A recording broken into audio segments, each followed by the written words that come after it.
Hi, welcome to the session by RouteFabric, and in this session we are going to be continuing with our Java methods. So we'll be covering methods in Java.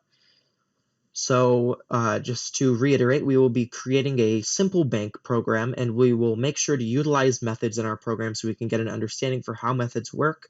And I'll make sure to demonstrate methods when we're passing in references to objects as well as when we're passing in primitive types. Both of those will be covered. All right.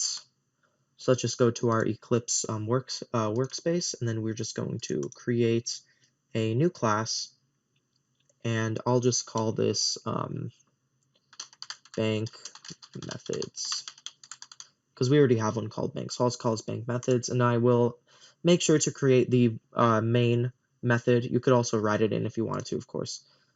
So perfect. All right, here's our main method.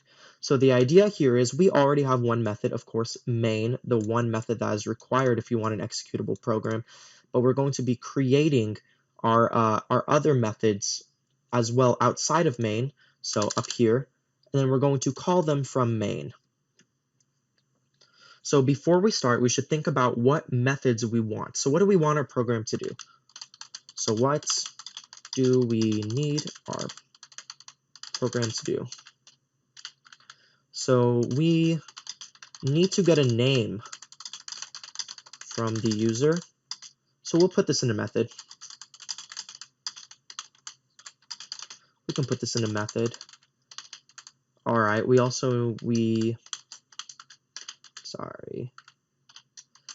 need to get an amount to withdraw from the user as well.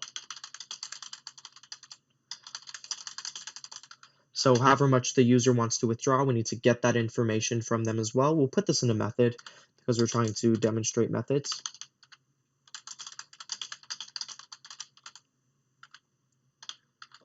And then we need to check if the amount they want to withdraw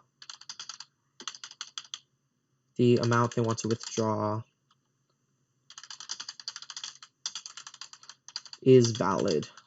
So is that a valid amount? So do they actually have enough money so they can withdraw that amount? Or did they put in a valid number? For example, you can't withdraw negative numbers. For example, that's one example of an invalid amount of withdrawal. So those are about all the things we need to do, and we'll go and put those into their own methods. So now we should think about what we want each method to return. So our name, the method that gets a name from the user, should probably return a string. So we'll return a string here. That makes sense because we're getting a name, so we'll just set the name equal to the return value. We should return a double here.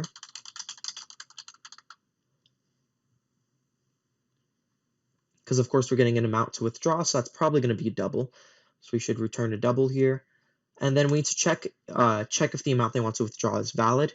So when we're doing a check, that kind of thing, generally that would be a Boolean because it's either true or false. Did they give a valid amount or did they give an invalid amount? So this is going to be a true or false kind of thing, so we will return a Boolean. All right, so let's go ahead and start constructing our methods here. So we'll just do the easy one first to check if the withdraw is valid. So we'll do static Boolean check withdraw, and then we're going to have double num1, or sorry, I should name these probably more relevant names, double balance, and then double withdraw. All right. So we're going to do if, so we need to check the withdraw, so we're going to say if withdraw is less than or equal to balance. And then we should probably do an and here as well because we want to make sure the withdraw is 0 or above. And withdraw is greater than or equal to 0. We are then going to return true, so this is a valid withdraw. Otherwise, we're going to return false. Perfect. So this is our first method right here. This one is very simple. We're just going to check if the withdrawal is less than the balance. So if they have a valid withdrawal, and then we're also going to check and make sure the withdrawal is greater than or equal to 0. All right. And then we need a method to get the name. So before we do that, we should include scanner. So we're going to import java.util.scanner to make sure we have access to the scanner class. All right, so we'll do another method, and of course we want to make these static again because we're going to be accessing these without creating an object. So we can just call them static, call this static string get name. And since we're actually going to be prompting for the name, we don't need any parameters here. So we'll just leave this as blank in the parameter slot between the parentheses. We'll just leave that blank. Or actually, well, what we should do is we should pass in a scanner so we don't have to create a new scanner within there. So we'll just do scanner in. So we're actually going to pass in some scanner. That's a little bit more intuitive way to do it so we don't end up instantiating a lot of scanners that we don't need. We only really need one scanner in this case. So we're going to do system.out.print. Please enter your name. All right, perfect. And then we're going to do string name equals in dot next to get the next string. And then we're just going to return name. Perfect. So this is another really simple method. We're just going to ask for a name. We're going to get the name, and then we're just going to return it. All right, and then we will do one last method. So we'll do a method to get the amount they want to withdraw. So we'll do static, and we want to return here a double. I'm going to do get withdraw, and then we'll also take in a scanner here, again, just to save a little bit of memory. So we'll do system.out.print, and we'll say, please enter an amount to withdraw. All right, then we'll do double amount equals in dot next double. Perfect. And we're going to return amount. Perfect. So basically we're just going to do the same thing, and we're going to return the amount that they want to withdraw. So now that we have some methods built here, we can implement these in our main. So let's think about the main loop of the program. What do we want to do? We want to be constantly asking the user to enter in a name and how much they want to withdraw. First, we should specify some base withdraw amount. So we'll do balance, and we'll set this equal to 500. So they have $500 to start. So they have $500 to start. Perfect. And then we also need to specify a string response here so we can get the response. So make this capital. And we're also going to need a scanner, so we'll make that right now. Scanner in equals new scanner. Of course, we want to scan from system.in, not from a file or anything like that. Perfect. So we want a do while loop here because we're going to prompt the user at least once, and then it could vary depending on that. So we'll do, and then here we'll do while not response dot content equals, and then here we'll put in exit. So what we're really saying here is we're going to be doing this while the response isn't exit. All right, and of course we'll get an error here because we have not initialized response, but we'll initialize it within this do while loop. That's why we made this a do while loop. All right, perfect. So first we're going to do, first we should make a little bit more variables here. We're going to do a double withdraw, and then a string name. So in here we'll do, I'm sorry, we actually do not want a string name because we already have a string response. It's unnecessary. Perfect. All right, so we'll do response equals get name, and of course we'll pass in our scanner here. Perfect. So we need to check and make sure they didn't enter exit. So if, and then we'll do pretty much the same thing we did in the while part. We'll do content equals, and here we'll put in exits as well. And we'll just do some braces for this. Perfect.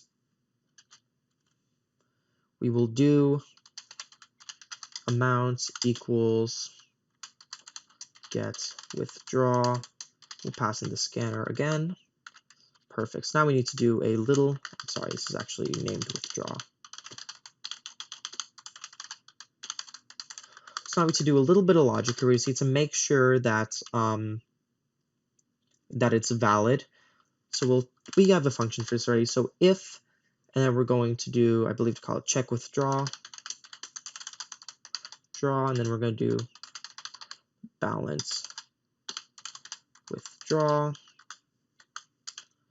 We're gonna put some print statements in here. We're gonna do system dot. Actually, we should do this first. We'll do balance minus equals withdraw. System dot out dot print line. We'll do new balance, or actually we'll make this a printf just so it's a little bit easier on us. New balance, and then we will do something like this.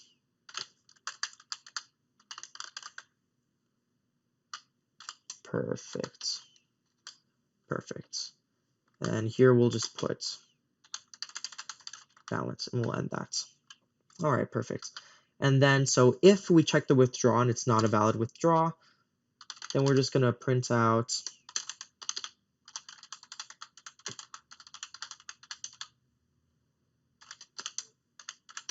invalid withdraw.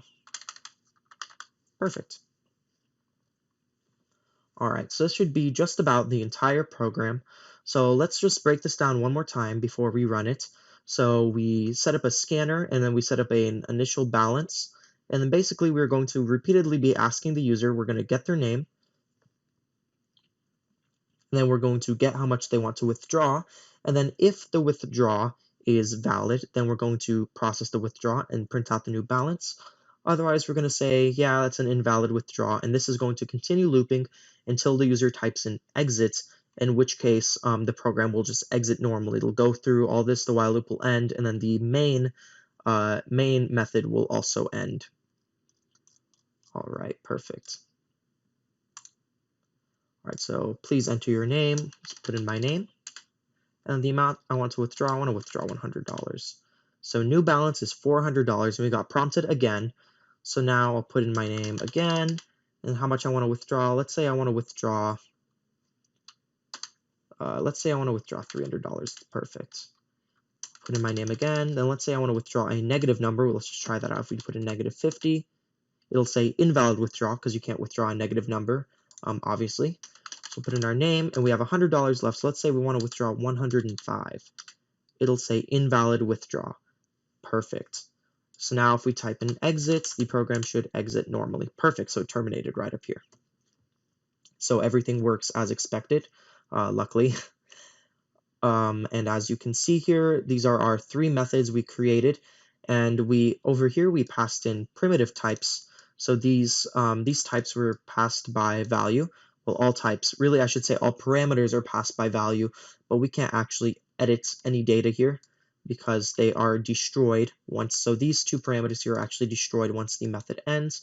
And then you'll notice this this part here where we're passing in an object. Well, what we're really passing in is a reference to this object. So we're passing in a reference to a scanner object. So this scanner that we have over here is actually the exact same scanner that we made each time. So we are not declaring any new scanners here. This is all the same scanner. So even though we can't pass by reference in Java, we can pass by value and then pass in a reference type, and then we can edit the exact same objects. And just a little side note, almost forgot. I need to close the scanner. In.close, perfect. Just to close that scanner. All right, I hope this lesson was informative. If you would like to learn more about methods in Java, check out our lessons at RouteFabric.com. Thank you.